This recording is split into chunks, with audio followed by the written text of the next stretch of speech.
In today's video, I'm going to show you some simple steps on how to recover your car pillars once they've been removed.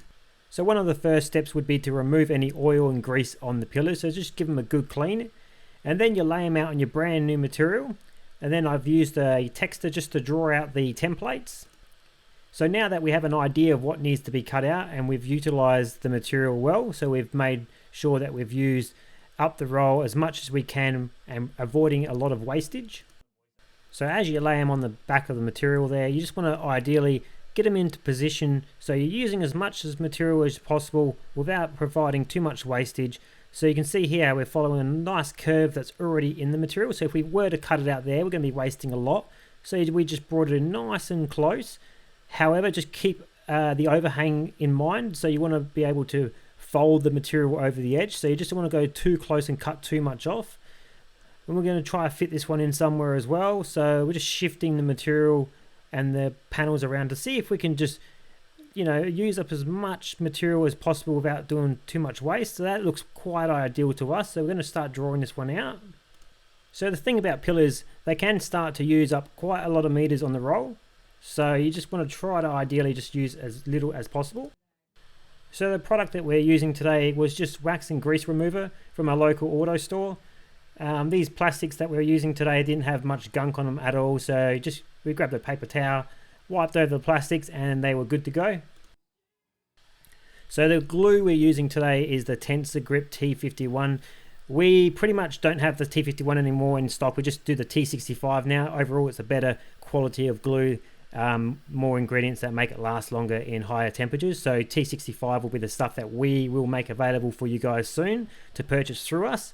And also the fabric and the material, the headlining material, we have that all available, so check the link below in the description if you're looking for that material.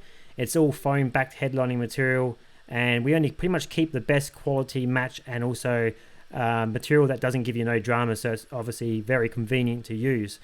With pillars, you can also peel off the foam barrier on the material itself.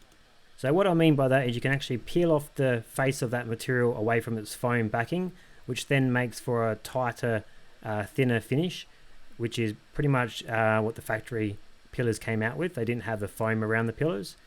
But in doing so, you can run into dramas where you're getting halfway through peeling off that material away from the foam, and maybe the foam stays on the face of the material. So ideally, it's not the best method of replacing the pillars. If you can get away with the foam backing and just pull nice and tight to the edges, you can get a much cleaner finish as well, still achieved.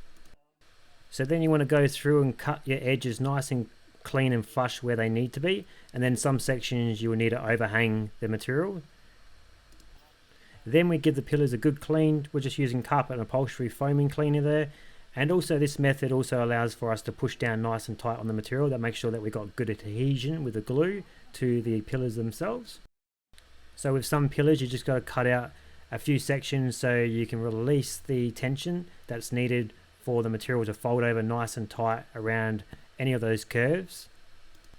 This is usually seen on the B and D C pillars right at the far back. So you can see there we've made a lot of cuts to release the tension. That way we can focus on little sections at a time to get that nice curvature around the edge.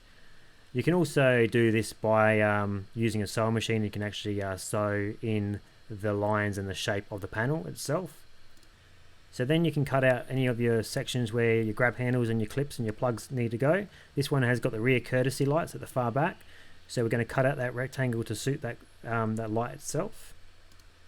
When cutting out sections to suit any interior globes and interior lights, you've got to make sure that the material is cut away enough so it doesn't fold back on itself and touch and rest on the hot globe, because then you can start to burn your material and get like a burning smell in your car, and potentially could cause a fire depending on what material you're actually using too. So anywhere where there's seat belts that got to come through the pillars can get quite difficult to do, because they're actually quite a small space and you've got to get enough material to overlap the edges so it doesn't start to lift over time.